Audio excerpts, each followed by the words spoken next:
no livro de Números, aí no Antigo Testamento, capítulo de número 13, nós vamos ler o verso de número 33.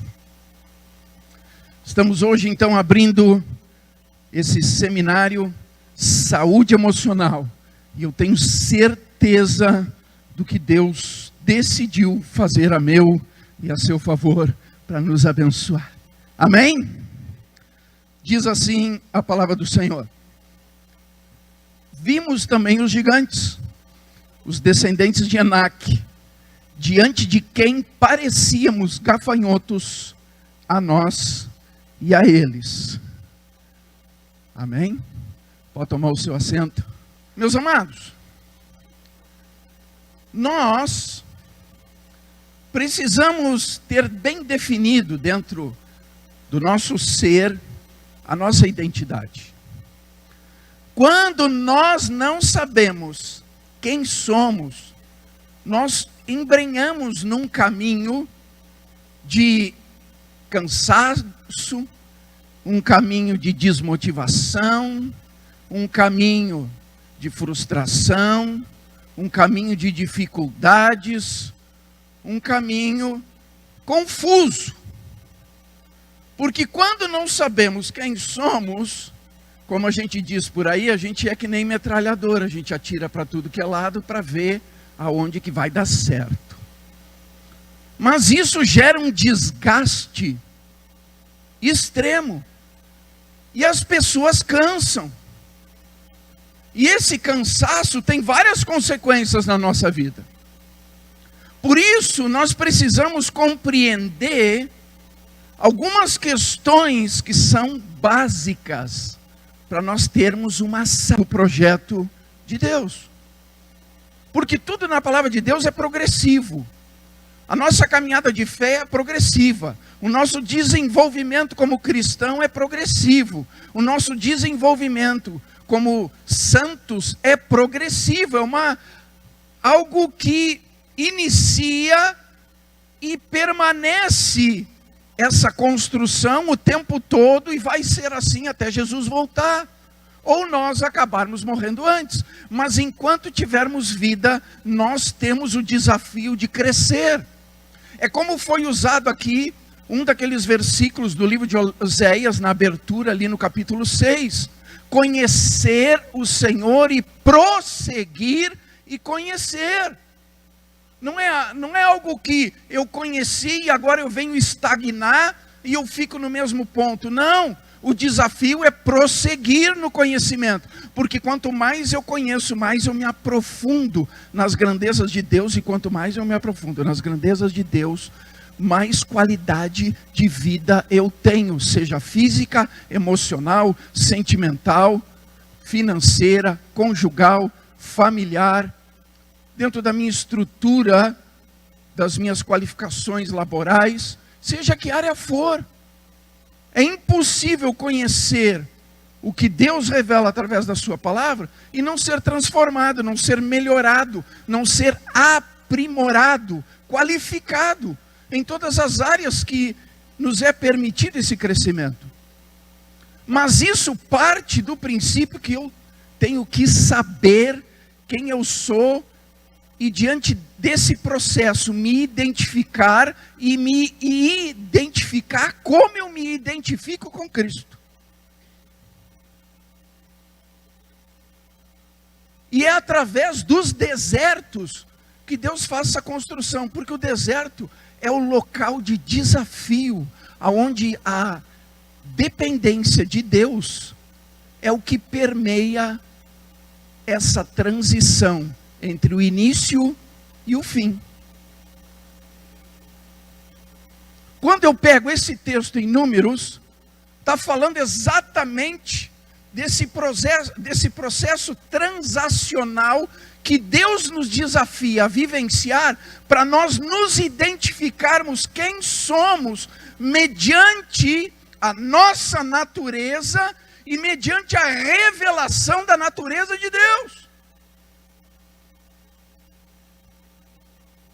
A nação de Israel, nós conhecemos a história.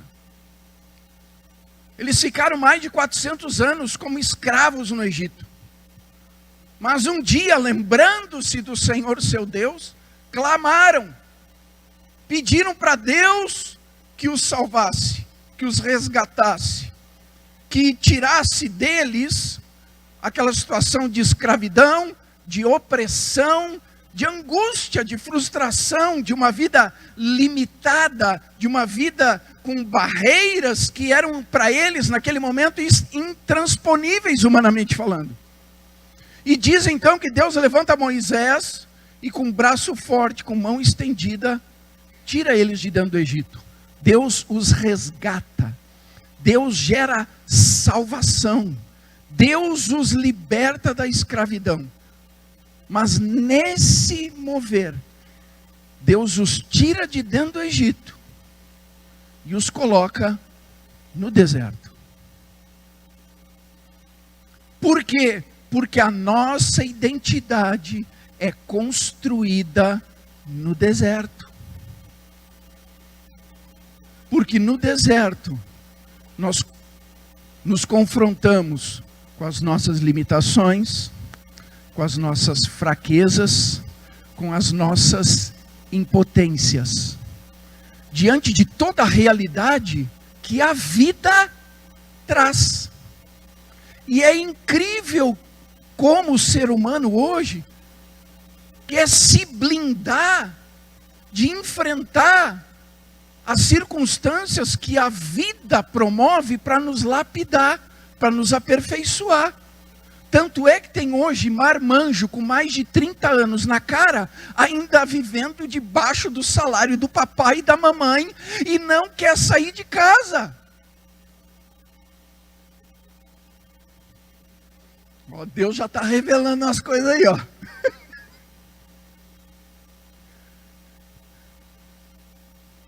Não querem enfrentar. Não querem passar por um processo transacional, por um crescimento.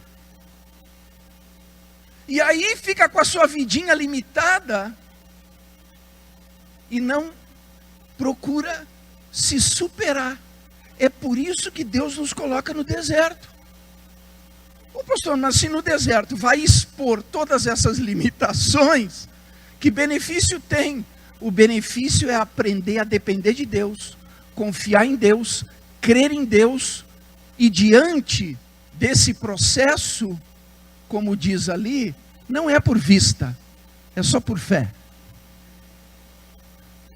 Entender que o deserto é um período de tratamento, de crescimento, e que ele tem início, tem meio e tem fim, e Deus não nos chama para permanecer no deserto, e nem para morrer no deserto.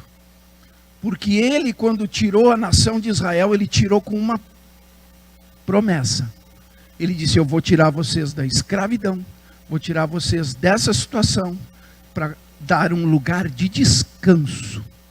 Vou prover para vocês uma terra maravilhosa, um lugar que mana leite e mel, onde vocês comerão melhor do fruto desta terra. O que Deus estava dizendo? Eu vou colocar vocês num ambiente, numa estrutura que vai ser um manancial de gozo, de refrigério, de paz, de conquista, diante das mazelas, diante das aflições, diante dos desafios, porque em tudo vou lhes dar poder para vencer.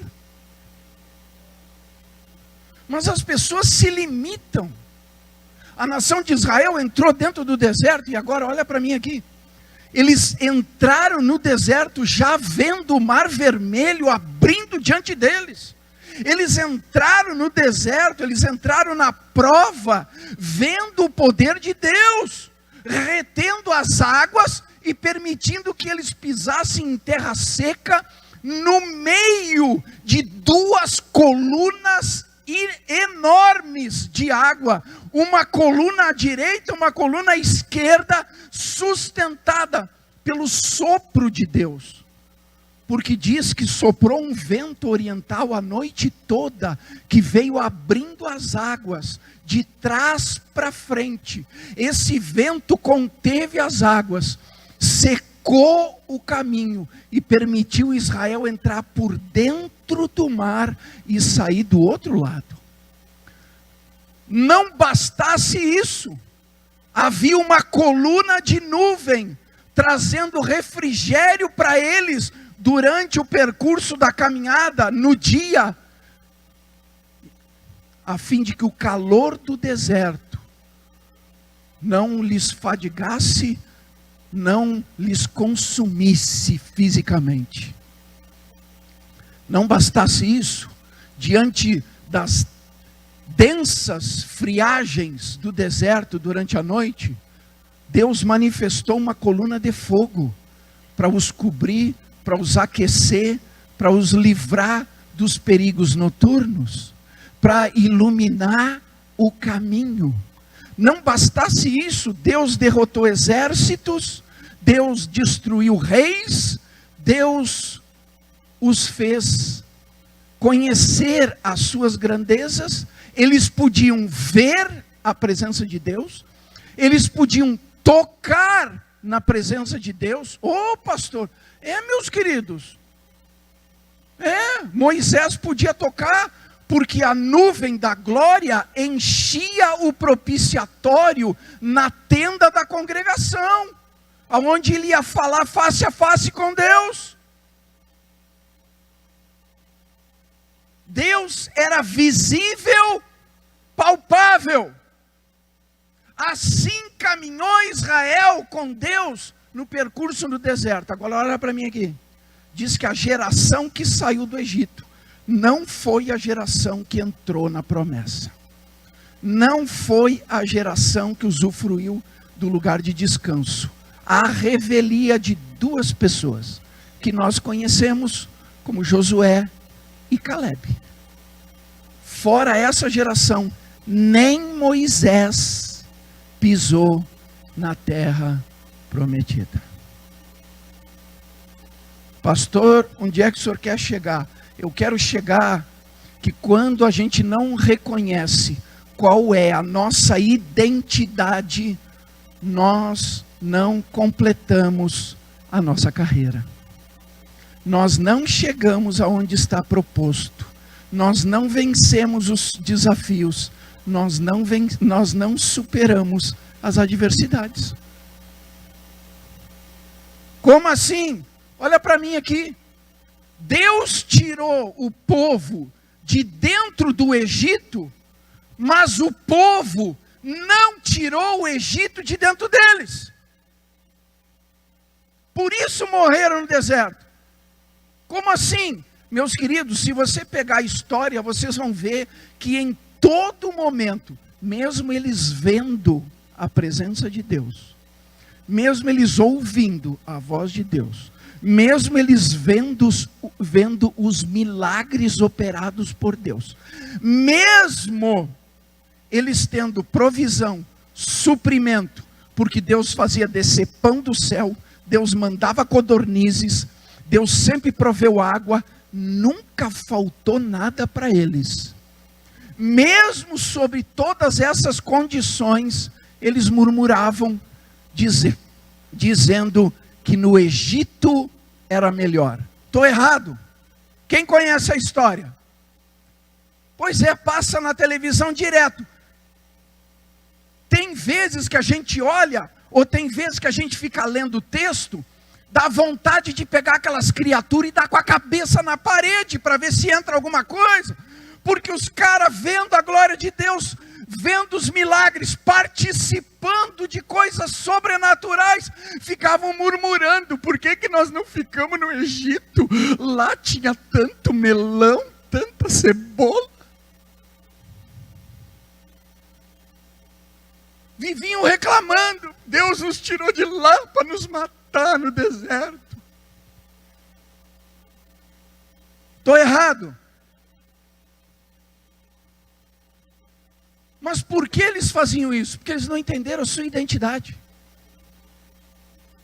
Eles não entenderam que Deus os tirou da escravidão para ser uma nova pessoa, para ter uma nova vida, para viver novidades. Para viver novidades. Deus podia mudar o passado deles? Não. Porque o passado é algo que já foi concretizado, é algo que já foi estabelecido, é algo que já está feito, é algo que é imutável. O passado não tem como mudar. Deus não podia mudar o passado, mas Deus estava dizendo: eis que tenho coisa nova. Mas eles ficavam redemoinhando com o passado, porque não entendiam a sua identidade. E tem muita gente hoje vivendo essa mesma situação. Por quê? Deus continua sendo o mesmo. Deus ainda é visível, é palpável. Ô pastor, Deus é visível? É. Para quem crê, é visível. Para quem crê, é palpável. Para quem crê, é real. Amém? Ele é o mesmo. Mas as pessoas não conseguem ter uma saúde emocional porque estão travadas com coisas que só fazem ela ficar murmurando e não consegue usufruir das coisas boas. Porque quem murmura não tem prazer nas coisas boas. Porque quem murmura é que está olhando para trás. Quem murmura é porque está desejando o passado. Quem murmura é porque a sua identidade ainda está lá atrás. Se eu quero ter uma vida saudável emocionalmente, eu preciso saber quem eu sou hoje. E sabe que a maioria dos cristãos tem problema com isso?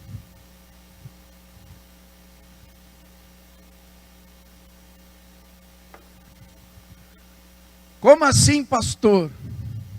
Tem gente que não entende qual é a nossa identidade primeira em Cristo. Você já parou para pensar qual é a nossa primeira identidade com Cristo?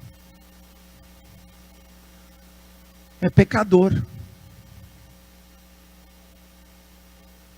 É pecador. É ser pecador. Se eu não sou pecador, eu não me identifico com Cristo. Ô pastor, meus queridos, o problema das pessoas se chama religiosidade. A religiosidade são princípios litúrgicos, são princípios que são embasados em liturgias, em procedimentos, em regras, em dogmas, em determinados procedimentos. Mas olha para mim aqui. Qual foi a coisa que Jesus mais bateu contra? Qual foi? Qual foi? Nem sabem. O que Jesus mais bateu em cima foi da religiosidade.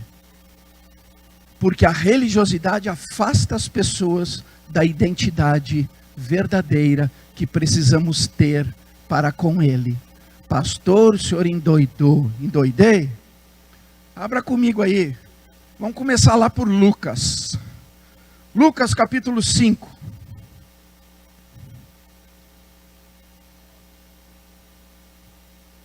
(5:32).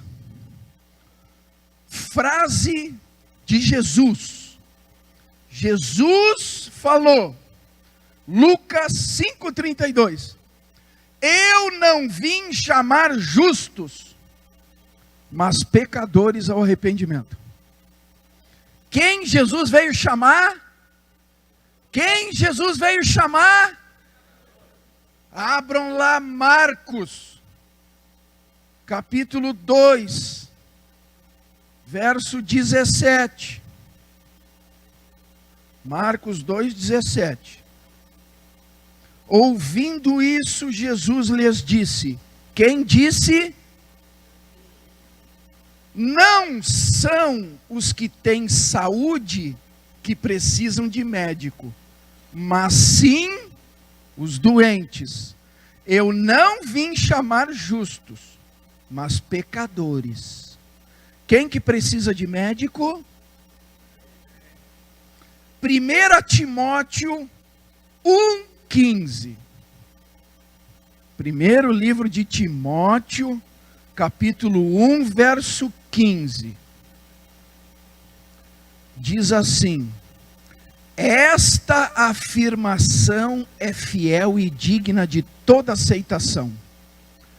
Cristo Jesus veio ao mundo para salvar os pecadores, dos quais eu sou o pior. Dos quais eu sou o pior. Quem disse essa frase? Paulo. Pastor, mas Paulo, o maior evangelista de todos os tempos, Paulo, que escreveu 11 epístolas que fazem parte do Novo Testamento, dando diretrizes, repreensão, exortando, orientando coisas profundas da revelação da palavra de Deus, do Evangelho de Jesus Cristo. Ele se declara no final da sua vida, porque o livro de Timóteo, ele já estava quase no final da vida dele, amém? Quem conhece o contexto histórico sabe que Paulo escreveu as cartas para Timóteo, quando estava preso em Roma, com a sentença de decapitação já pronta, só faltando ele botar a cabecinha lá no cepo e levar a machadada final, amém? Ele se declara no final da vida dele, o mesmo homem que disse assim: combati o bom combate, guardei a fé, e o que mais? Completei a carreira, amém? Pastor, esse cara declarou que ele era o pior dos pecadores. Óbvio, porque se tinha alguém que conhecia qual era a profundidade do Evangelho e qual era a sua identidade em Cristo, era ele. E ele sabia que Jesus não veio para santarrão, não veio para pessoa religiosa, que só sabe cumprir liturgia e ritual. Ele veio para os pecadores. E Paulo se identificava como pecador, porque ele sabia que a sua identidade, revelando que ele era um pecador, só fazia ele se aproximar muito mais de Jesus, desejar muito mais de Jesus, necessitar muito mais de Jesus, para transformar a sua vida de glória em glória. Dá para entender? Vou desenhar. Tem umas carinhas aí. Vou desenhar. Você um dia vai na farmácia porque você está com pressão na cabeça. Aí você vai lá e tira a pressão. Aí descobre que está 22 por não sei o que lá. Aí o farmacêutico olha para ti e diz: é bom tu ir agora para o pronto-socorro. Tu vai correndo para o pronto-socorro. Chega lá, te botam lá na maca, e dele soro, e dele injeção, e não sei mais o que, bota coisinha embaixo da língua, papapá, e você só sai de lá depois que a pressão baixar. Todo mundo sabe disso? Procedimento padrão, amém? Quando tiver essa emergência resolvida, para quem que aquela pessoa que te atendeu no plantão vai mandar você? Para o cardiologista. Vai dizer: você precisa do cardiologista, ele tem a solução. E aí você vai ter que marcar a consulta com o cardiologista. Ele vai lá, vai te mandar um monte de exame, e aí ele vai dizer assim para você: olha, você vai fazer um tratamento assim, assim, e daqui 6 meses você volta. Aí você vai lá, faz tudo, 6 meses, você volta. Ele diz: olha, você vai ter que continuar fazendo visitinha para mim. Daqui 3 meses você volta. E aí você vai num ritmo aonde você sabe que precisa constantemente ir no cardiologista, porque você tem um problema e você sabe que ele é a solução. Entenderam? É a mesma coisa quando eu me identifico que eu sou um pecador, de quem eu preciso. Glória a Deus. Essa é a minha identidade, meus queridos. Essa é a minha identidade. É por isso que Paulo diz, no final da vida dele, depois de ter completado a carreira, guardado a fé, combatido o bom combate: eu sou o pior dos pecadores. Esse cara foi 3 vezes no céu. Esse cara foi arrebatado 3 vezes em espírito. Por quê? Porque ele sabia quem ele era. E ele sabia por que ele passava nos seus desertos. Ô pastor, abram lá Filipenses capítulo 4. Porque o pessoal adora versículo de impacto, né? Todo crente tem versículo de impacto. E os crentes adoram dizer assim: eu tudo posso naquele que me fortalece. Mas você entendeu o que é o tudo? Vou ler para você. Abra lá, Filipenses capítulo 4. Diz assim: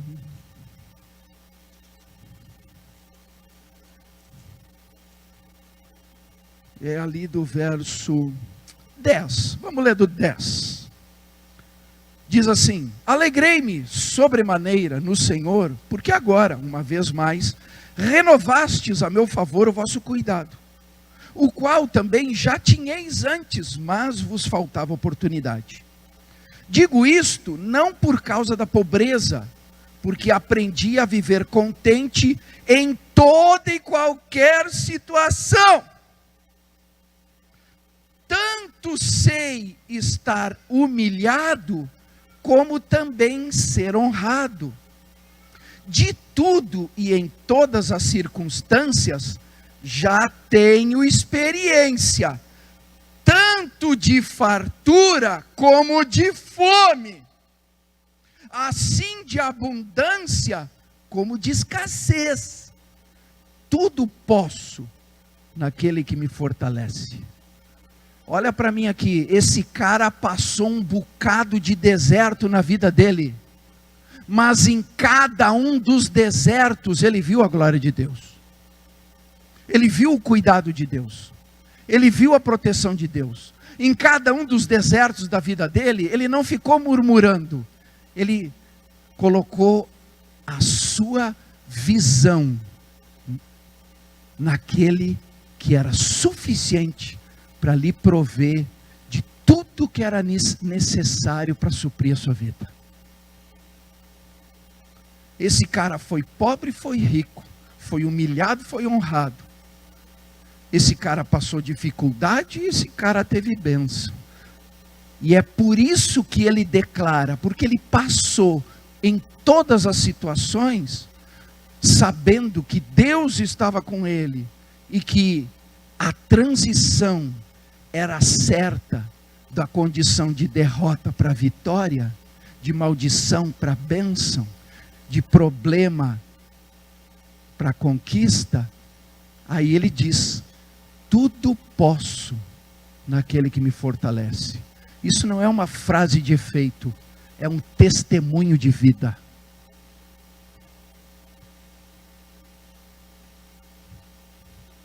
Se tem alguém que devia de ficar tristinho, magoadinho, era Paulo. O que esse cara apanhou na vida dele? Por causa do evangelho. Mas ele estava sempre feliz. Ô pastor, como é que o senhor quer dizer que ele estava sempre feliz? Porque ele tem uma frase, onde ele também testifica, dizendo assim: alegrai-vos. Alegrai-vos no Senhor. E ele está dizendo isso à iminência da sua morte. Por que ele podia dizer isso? Porque ele tinha saúde emocional. Ele não ia para o quarto chorar por causa de problema. Ele não ia dizer que o mundo acabou porque alguém disse que ia matar ele. E hoje em dia, Qualquer coisinha é motivo para a pessoa, não estou nem com fome, hoje eu não saio mais de casa. Oh vida, oh azar, oh desgraça.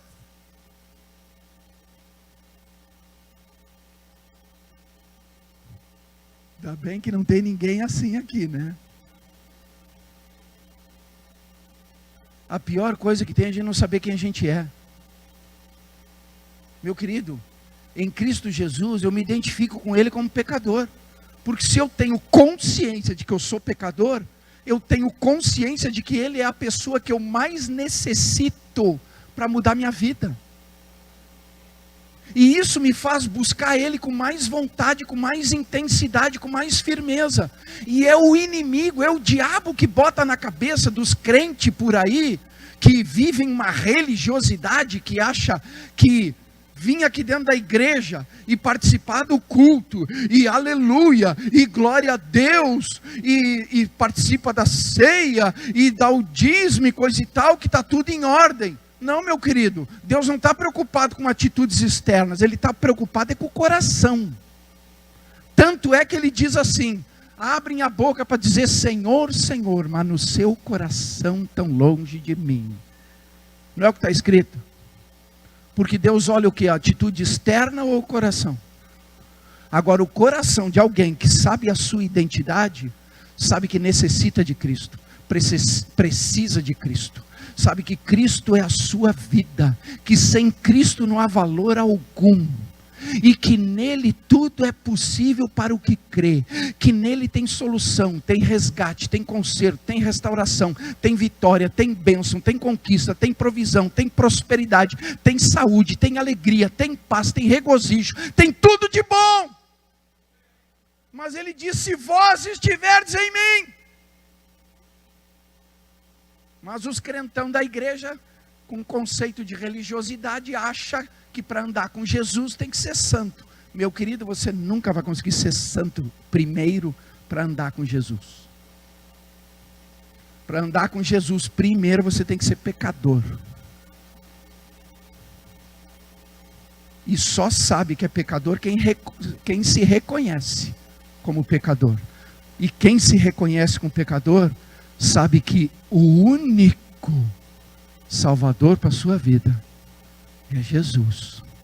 Porque foi os pecadores que Jesus veio salvar. Foi os doentes que Jesus veio curar. Foi os perdidos que Jesus veio resgatar. Não foi justo que ele veio chamar. Ele veio chamar injustos, pecadores ao arrependimento. E o inimigo sempre quer que a gente distorça a nossa identidade. É por isso que o inimigo cuida tanto para a gente ser um religioso padrão. Um religioso padrão. A gente é tão religioso, tão padrão, que a gente tem mania de ficar olhando para os outros e apontando os dedos. Olha lá. A gente repara em tudo. Se tem cabelo, se não tem cabelo. Se a roupa está comprida, se a roupa está curta, se cortou isso ou cortou aquilo, se não cortou, a gente repara tudo. Tudo ainda chega diante de Deus e diz, Deus, como pode um pecador desse estar aqui no mesmo ambiente que eu?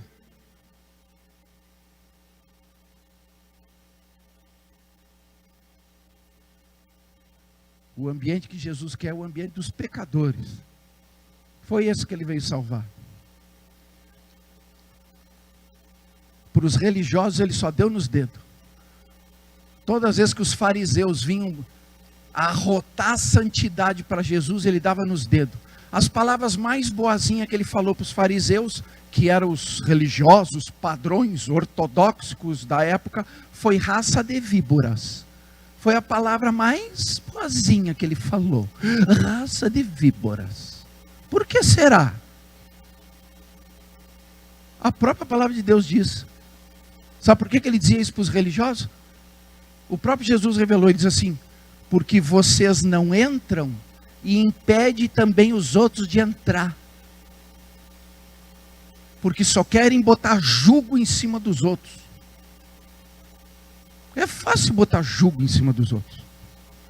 Isso pode, isso não pode. Ô pastor, tem coisa que realmente, se eu amo a Deus profundamente, eu não vou fazer. Não é porque os outros dizem, é porque eu não quero. É porque eu quero estar em comunhão com Deus, é porque eu quero caminhar com Deus, é porque eu quero ter o meu processo de santificação dia a dia crescente na minha vida, dizendo não para o pecado e sim para Deus. Agora a minha identidade em Cristo tem que ser pecador, porque se eu não entendo que eu sou um pecador, eu não preciso de Cristo. Entenderam? É por isso que a palavra de Deus diz que nós não deixamos de ser pecadores, nós continuamos sendo pecadores, apenas somos justificados porque Cristo está em nós, e Ele está em nós mediante o processo da fé, que me fez necessitar de todo o coração de Jesus Cristo, porque eu entendi que eu sou um pecador, e por entender que eu sou um pecador, Ele é o meu remédio. Amém? Mas o diabo, ele é sujo, e ele sempre trabalha na nossa identidade. Sabe por quê? Se eu não tenho identidade, a minha saúde emocional está comprometida. Por quê? Porque se eu não entendo a minha identidade, eu fico sempre olhando as coisas de maneira natural, e isso me trava, porque as coisas naturais expõem a minha limitação, expõem a minha fraqueza, expõe a minha impotência. Foi o que aconteceu com a nação de Israel no deserto. Meu Deus do céu, eles estavam usufruindo de todo o poder, de toda a graça de Deus, bem presente na vida deles, mas eles não conseguiam se identificar quem eles eram, a tal ponto de que quando eles chegaram para entrar no lugar da promessa, eles entrar no lugar que era o lugar de descanso, o lugar que Deus preparou para ser o melhor para a vida deles, diz que eles entraram lá, os espias, lembram dos espias? Os 12, um de cada uma das tribos foi selecionado para Moisés para entrar em Canaã e verificar tudo que a terra tinha. Os caras de pau trouxeram um cacho de uva de lá. Pensa num cacho de uva, um senhor cacho de uva, um só, que tinha 2 homens carregar. Pensa um cacho de uva desse. O que isso significa? Que era uma terra de extrema prosperidade, uma terra extremamente fértil, produtiva, uma terra abençoada para eles viver da melhor maneira possível. O que os caras de pau fizeram? Porque não sabiam quem eram, porque viviam olhando para trás, porque tinham dúvida do poder de Deus, mesmo depois de ter visto todos os milagres sobrenaturais, eles ficavam com dúvida na cabeça, porque se agarravam nas coisas naturais. Os caras de pau entraram lá dentro, viram tudo de bom, trouxeram um cacho enorme, revelando a prosperidade, e eles disseram: nós somos como gafanhotos. É o que está no versículo. É o que está no versículo. Eles disseram ali. Olha ali. Diante de quem parecíamos gafanhotos. Nós éramos como gafanhotos aos nossos olhos. Eles se viam como gafanhoto. Quem que se vê como gafanhoto? Quem que se vê como alguém que não é? Quem não conhece a sua identidade. Quem não conhece a sua identidade. Eles perderam de usufruir do melhor, de uma vida de abastança, porque não se identificavam da maneira correta, mesmo Deus tendo movido coisas tremendas. E aí, irmãos, eu sei que não estou falando para ninguém que está aqui dentro, essa situação, mas tem muita gente caminhando com Jesus. Jesus tem feito coisas tremendas, tem movimentado o sobrenatural, tem dado vitória, tem dado bênção, e a criatura não consegue usufruir. sempre está magoadinha, está tristinha, sempre está dizendo que não dá certo, que não vai dar certo, que não sei o que não vai para frente, que o país não vai para frente, que o governo não vai para frente. Dane-se o governo, nós somos do reino dos céus.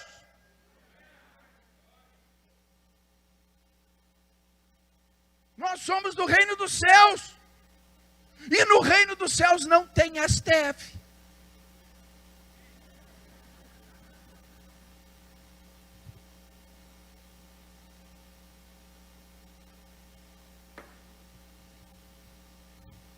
Amém, irmãos? Nós não nos movimentamos de acordo com o mundo. Nós nos movimentamos de acordo com o movimento de Cristo. A nuvem os conduzia, a nuvem dava direção, a nuvem dava proteção, a nuvem trazia o refrigério, a nuvem trazia paz, a nuvem deixava bem claro: eu estou aqui. Eu não vos desamparo, eu não vos deixo só, eu não abro mão de vocês, vocês são meus, e eis que estou convosco até a consumação dos séculos, porque eu não te abandono. Esse é o nosso Senhor. Mas as criaturas achavam que eles eram gafanhoto, e por ser gafanhoto, o que a gente faz com gafanhoto?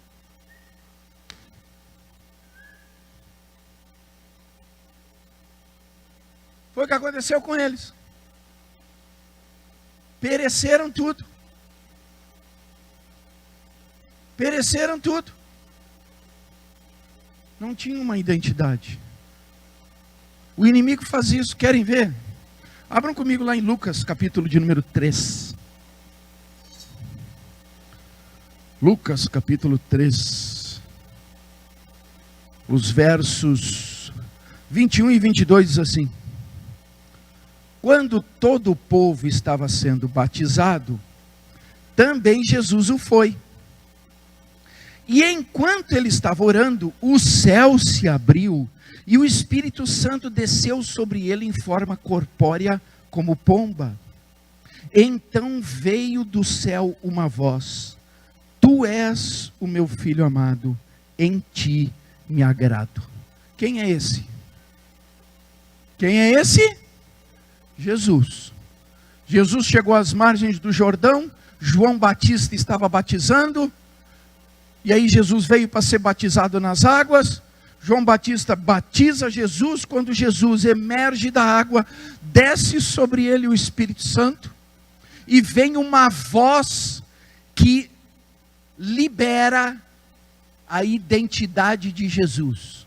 Vem uma voz, a voz de Deus dizendo: tu és meu filho, tu és meu filho amado, em quem me agrado. Deus revelou, liberando esse título para Jesus, a identidade dele. Tu és meu filho amado. Amém? Só que o que aconteceu com Jesus depois disso? Ele foi batizado, Deus liberou e identificou ele como filho, e imediatamente ele foi levado em espírito para o deserto. Por que no deserto? Era o momento transacional de Jesus, onde ele precisava firmar, consolidar e entender a sua identidade. Pegaram? E o que o diabo fez? Diz ali em Lucas 4, que o diabo pegou. Jesus, cheio do Espírito Santo, voltou do Jordão, foi guiado pelo mesmo Espírito no deserto durante 40 dias, sendo tentado pelo diabo. Nada comeu naqueles dias, ao fim dos quais teve fome. Disse-lhe então o diabo: se és filho de Deus, manda que estas pedras se transformem em pão. O que disse o diabo? Tu tem certeza que tu tem essa identidade? Tu tem certeza que tu é quem tu diz que é? Tu tem certeza que tu é filho de Deus? Entenderam, irmãos? Deus nos coloca nos desertos da nossa vida para firmar nossa identidade. Porque os desertos é para promover experiências de fé. E aí, irmãos, vamos ser sinceros, a palavra de Deus diz: a fé sem obras é morta. Pastor, o que isso significa? Que cada vez que Deus nos coloca no deserto, a gente não consegue produzir nada com a nossa fé, porque a gente fica murmurando. Ah, se eu não tivesse entrado. Ah, se eu tivesse feito diferente. Ah, se eu pudesse mudar. Ah, se eu pudesse ter pensado diferente. Criatura, te regozija no deserto. É a oportunidade de você conhecer as grandezas do poder de Deus. Porque mediante a fé, Ele manifesta o sobrenatural. Ele faz que o teu deserto floresça. Ele faz que o teu deserto produza. Ele faz que o teu deserto tenha pão, tenha carne, tenha prosperidade, tenha cuidado, tenha proteção, tenha a presença dEle com você. Ô, pastor, o senhor fala isso porque o senhor nunca passou. Meus queridos, eu já tive o desprazer de ouvir o choro de fome das minhas filhas. Mas elas estão grandinha, fortinha, né? Como dizia a minha mãe, bem forte, bem lindo, bem gordo. Hã? Não era assim que a gente dizia antes? O pessoal dizia assim. A minha mãe, hoje eu vou lá visitar ela lá, namoro, como tu tá gordo. Mas mãe, tu profetizou. Aí ela me olhou, quê? Tu sempre dizia quando eu era pequenininho, ai que gurizinho lindo, bem forte, bem lindo, bem gordo.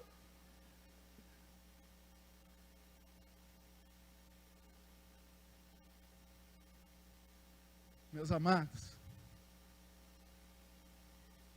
os desertos é para a gente consolidar as experiências com Deus, para a gente aprender a crescer de glória em glória, de vitória em vitória, de conquista em conquista, de milagre em milagre, de sobrenatural em sobrenatural. Porque, meu querido, se a gente está no deserto e o sobrenatural não está presente, não é porque Deus não está presente, é porque nós não estamos sabendo usufruir da presença dEle conosco no deserto, porque a nossa fé está barrada, porque nós não temos identidade, a gente está pensando que é gafanhoto diante dos gigantes.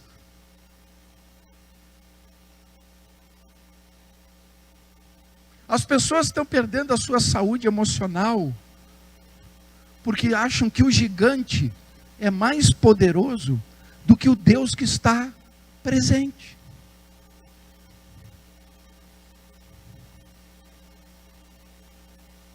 A gente tem que aprender a ter uma identidade verdadeira e não deixar o inimigo nos tirar. O diabo chegou para Jesus: Deus te disse que tu é filho? Tu tens certeza que tu é filho? Se tu é filho, transforma essas pedras em pão.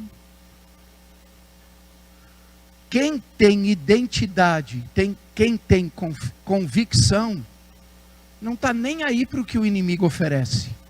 Jesus disse: olha, não estou nem aí para ti, meu querido, porque nem só de pão viverá o homem, mas de toda a palavra que vem de Deus. Qual foi a palavra que ele recebeu?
é como pecador, mas a segunda é na mesma proporção de Cristo, de Deus para Cristo.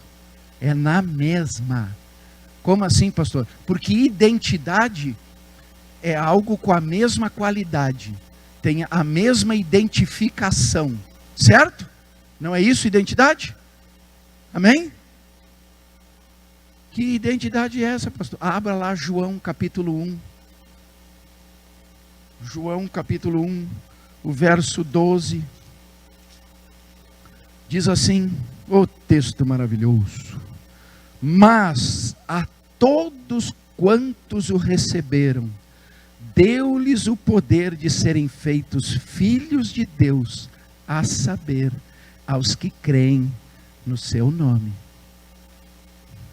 Pastor, assim como Jesus recebeu a palavra declaratória de Deus, identificando ele como filho, em Cristo eu também tenho essa palavra declaratória me identificando como filho. Amém, meu querido.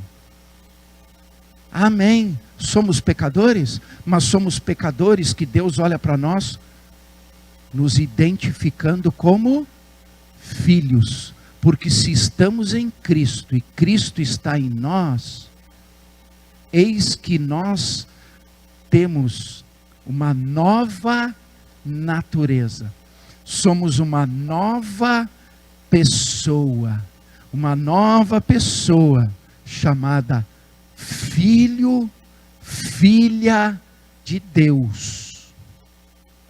Mas tem muito filho e muita filha aceitando proposta do inimigo, porque não entende quem é em Cristo Jesus. Porque não importa as provas que vêm contra nós. Não importa. A suficiência de Cristo está presente a meu favor, para mediante a fé, operar tudo que é necessário para suprir qualquer das minhas necessidades, ainda que precisem ser sobrenaturais. Mas eu tenho que me identificar como filho. Eu tenho que me identificar como pecador. Porque se eu sou um pecador que é filho de Deus, eu entendo que cada vez mais eu preciso do médico Jesus, do Salvador Jesus. E quanto mais eu entendo isso, mais eu estou nele, mais ele está em mim, e mais o poder está manifesto para me prover de excelência diante de todos os desertos que eu posso passar na minha vida. Deserto não é lugar de ficar, deserto não é lugar de morar, deserto não é lugar de perecer, deserto não é lugar de morrer. Não é essa a proposta de Deus. A proposta de Deus é nós nos aperfeiçoarmos, nós crescermos, nós melhorarmos, nós sabermos quem somos, nós nos identificarmos nele, com ele, para ele e por ele, a fim de viver a boa, perfeita e agradável vontade de Deus em todas as áreas da nossa vida. Isso é saúde emocional. Fique de pé.